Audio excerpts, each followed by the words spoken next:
1999 జనవరి 22 అర్ధరాత్రి ఒరిస్సా రాష్ట్రంలోని మనోహర్పూర్లో జరిగిన సంఘటన భారత క్రైస్తవ చరిత్రలో అతి దుఃఖకరమైన సంఘటన.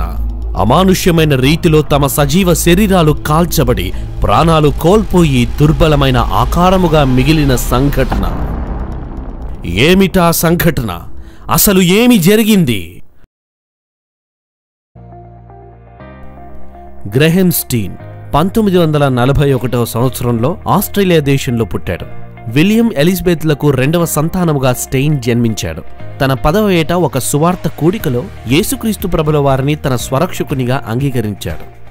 స్టెయిన్ మొదటిసారిగా 1965లో భారతదేశమునకు వచ్చాడు. ఇవాంజలికల్ మిషనరీ సొసైటీ ఆఫ్ మయూర్భంజ్లో చేరి గిరిజన ప్రాంతాలలో సువార్త ప్రకటించడం ప్రారంభించాడు. 1982వ సంవత్సరంలో మయూర్భంజ్లో కుష్ఠవ్యాధిగ్రస్తుల కోసం ఒక ఆశ్రమమును ప్రారంభించాడు. 1983లో బారీపదలో కూడా సేవ చేయడం ప్రారంభించాడు. అదే సంవత్సరం గ్లాడిస్ను పెళ్లి చేసుకున్నాడు. వీరికి 3 సంతానం. వారు ఎస్తేర్, ఫిలిప్, తిమోతి. ఫిలిప్ది మిషనరీ హృదయం, అందరినీ ప్రేమించేవాడు. స్నేహితులు గాయపడిన వేళ నేర్పరివలే కట్లు కట్టి ప్రథమ చికిత్స చేసేవాడు. ఇక తిమోతి అయితే 6 సంవత్సరాల వయసులోనే పాటలు వ్రాసి పాడేవాడు. గ్రహం స్టెయిన్కి స్థానిక భాషలైన ఒరియా మరియు సంతాలీ భాషలు వచ్చును. స్టెయిన్ హో భాషలో బైబిల్ను అనువదించాడు.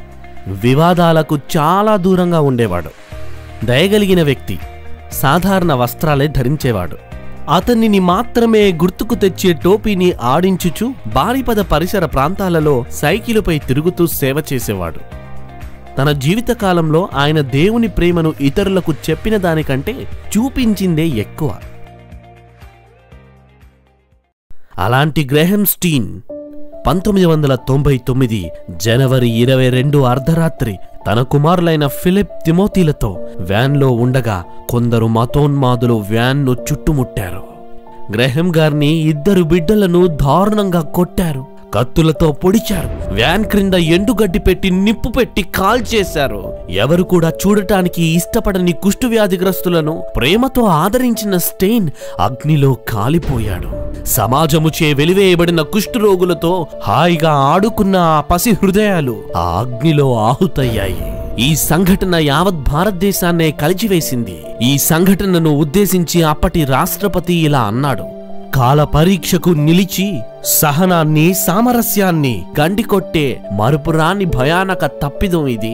ఈ హత్యలు ప్రపంచము చూసిన ఘోరాతి ఘోరమైన నేరాల జాబితాల్లో చేర్చవలసినది అని అన్నాడు. అయినా ఇంత దారుణంగా చంపటానికి గ్రహం స్టెయిన్ చేసిన తప్పేంటి?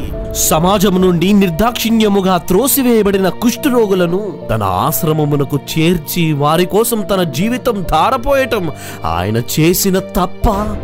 భోగభాగ్యాలు గల తన దేశమును వదిలి మరొక దేశంలోని కుష్ఠరోగుల కోసం 34 సంవత్సరాల పాటు సేవ చేయటమా ఆయన చేసిన తప్పు?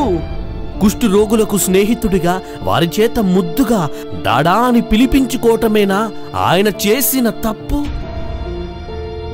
మేము క్రైస్తవ మనుషులను కాల్చామని గ్రహంను చంపిన వారు అనుకోవచ్చు. కానీ వారు కాల్చింది క్రైస్తవ మనుషులను మాత్రమే కాదు, మంచితనమును కూడా కాల్చారు.